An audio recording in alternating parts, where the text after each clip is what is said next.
It's December 31st, 2024, and I love this time of year. It's a great time for reflection and then to think about what's going to be happening in the upcoming several months, in the next 12 months. So from a health perspective, I often like to look and say, what were those 10 takeaways that I had in 2024? Sometimes it's new things, sometimes it's reinforcing the old things. So here are my top 10 takeaways from 2024. So number one, shifting out of autopilot. You know, many times I see people coming in and their health is out of control. They're wondering why they have no energy. They're wondering why they're so fatigued. And it's because they're in this fast speed mode of not slowing down. What does it mean to shift out of autopilot? Shifting out of autopilot means that you can pay attention to what you're doing at the moment. So you are more present what you're doing. So that would be my number 10. My number 9, connection and purpose. Yes, this is for your health. We know that one of the greatest diseases of this century is loneliness, and loneliness and depression cause so many health issues. We see this in the elderly, but I can see this in young people as well, even though we have so much social media and everything all around. So think about, are you building meaningful relationships? Who do you have in your life that's not just connected to the end of a phone? When are you out in contact with people? Number 8, listen to your intuition. So what is our intuition? This is this gut sense that's telling us the direction and the way that we need to go. Well, over the past year and even the past decade, I've seen more and more that we all have this sense within us. We have this ability to know what our direction is. And when we practice slowing down and shifting out of autopilot, then we actually start to realize what are we saying? What's it saying on the inside? What is our gut telling us? What does our heart tell us that we need to do? And when we develop more of this intuition, life actually can flow much easier. It's not like we're always having to be pushing against a boulder uphill, but we are actually going with the flow, and we can feel it within our bodies when we begin to slow down. Listen to intuition. Number 7, so from a health perspective and a nutrition perspective, protein for vitality. Protein is an essential amino acid. So we need certain amounts of essential nutrients within our body to function. And without the essential protein, then our body systems can slow down, our brain can slow down, our gut, everything. And most people actually get too little protein. So really thinking about focusing on that in the upcoming year. And then the next is movement, breath, and balance. So the way that we move every day, and I mean moving joyfully, it's not always about exercise. And I know some of my patients have said they prefer the word move because exercise has this kind of connotation that you have to go and sweat it all out at the gym. But we know movement that brings you joy. It can be outside walking. It doesn't matter what it is, but moving the body is good for us. And with that comes in the breath. Now, we don't talk about this in medicine, but this year I've seen more than any time before the importance of the breath, the importance of slowing the breath down, the importance of nasal breathing over mouth breathing, how it impacts our stress, how it can impact our hormones, how it can impact our sleep. So begin to think about those two. And number 5, well, together we've got hormonal and gut health. And really, it's hard to take one without the other. You know, this year has been a year that I really dived into hormonal health more than ever before. And why is that? Well, I'm 53, I'm postmenopausal, but also I was seeing such a great need because women are going through a lot of changes and they're not really informed that this is a part of the natural progression of life when our hormones start to shift, but it can have a huge impact on us.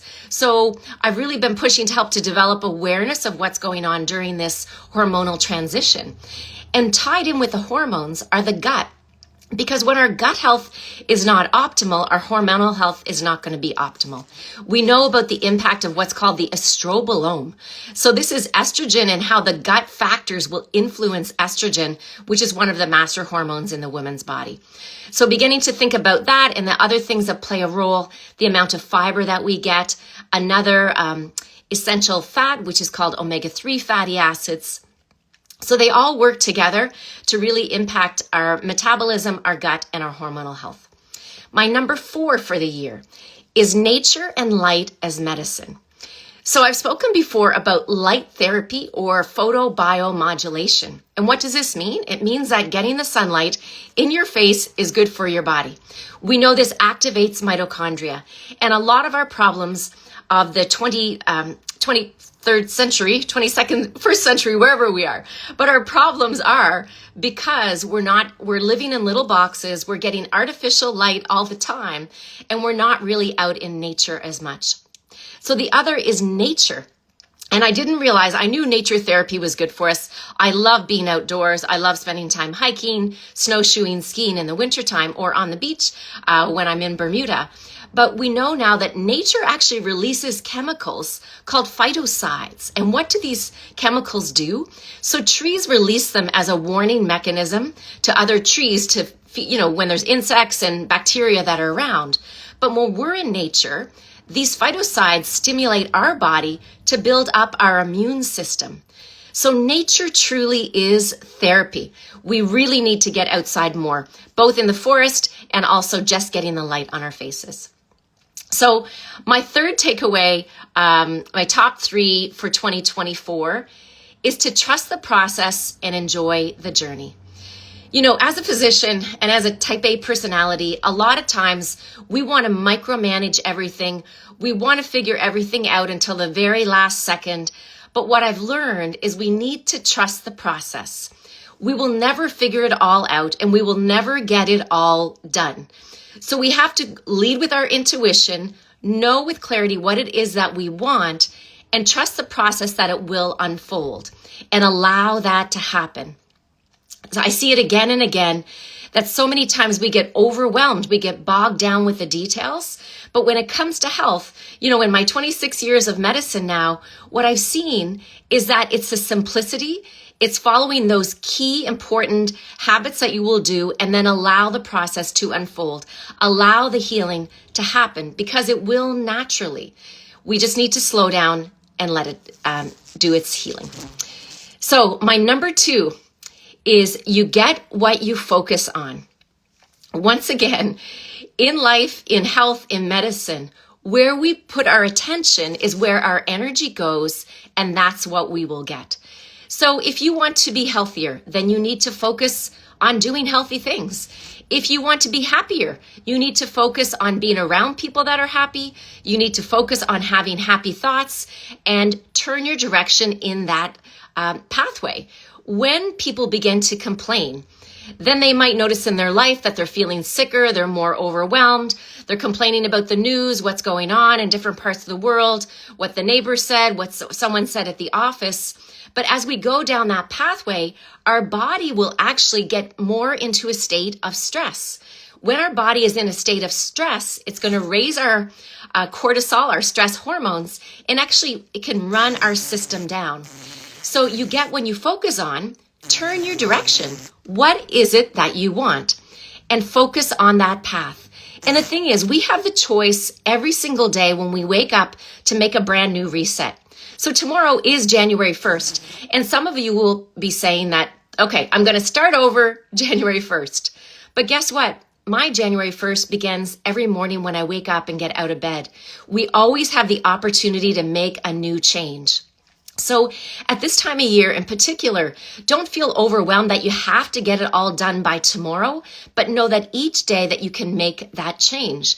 And remember, you will get what you focus on. So pay attention to that. And the last thing that I've learned in 2024, actually my number 1, is to have the hard and difficult conversations. So many times in life, we try to brush things under the rug. We try not to feel it because it's painful, whether it is something to do with our health, whether it is with our family, whether it's with relationships or a job. We start to ignore things. And when we ignore things, they will persist. They'll be like that little rock that you get in your shoe. And in the beginning, you don't always notice it. But after you've walked for maybe 5-10 kilometers, that little rock is going to push into your toe and you're going to start to feel pain. It's going to become raw and it's going to be a sore on the inside. And this is what happens when we don't have difficult conversations. So what does that mean? It means that we need to go through our emotions. We need to feel them. And one of the greatest movies that I love is Inside Out. If for some of you that have watched it, it's a Disney movie, right? And it talks about all the emotions that we have in our body and how we will feel them at different points in time. And it's okay to have those emotions. If you're sad, it's okay to express it. We need to release these emotions in our body. Of course, the joy and happiness that we will express it. Grief, it's okay to let that go. And if you've lost a loved one this year, which I have, there's a time that you'll go through that you're going to be processing this grief. And there'll be times that you'll revisit it. And it's okay. It's okay to have that cry. It's okay to let that go. But when we hold on to these things, our body doesn't get the time to heal. And when we don't have the difficult conversations, no matter where it can be, again, those things are going to prevent us from going through the process of healing. So think about it. Is there a difficult conversation that you just need to have with someone else? Or is maybe the difficult conversation that you need to have with yourself? Do you really need to face up to yourself that there's something going on in your life that maybe you've been ignoring? You've kind of been brushing it under the table. Maybe it's a health concern that you're putting off because you're hoping it will go away. Or maybe it's a problem in your relationship that you think, oh, it'll just get better. It'll get better. But again, what we focus on is what we get. So we need to begin to bring up those things that are bothering us. We need to take those shoes off, get rid of that rock, let the body heal, let ourselves heal so that we can move forward. Because the goal at the end of the day, what is it? Is it to start a new year and to do 10,000 new things? No, I think my goal for 2025 as I go into it is each day to begin to continue creating love, joy, enjoy the time with my family, enjoy friendships, because the time is what can't be taken away. For me, I'm always trying to find this work-life balance. I love being able to share with you the knowledge that I have, but I love also, and I know that it's important to take care of my body, again, my connections, my friendships, my family. So as much of this message is for all of you, this message is for me. So I hope tonight that you have an amazing new year wherever you are.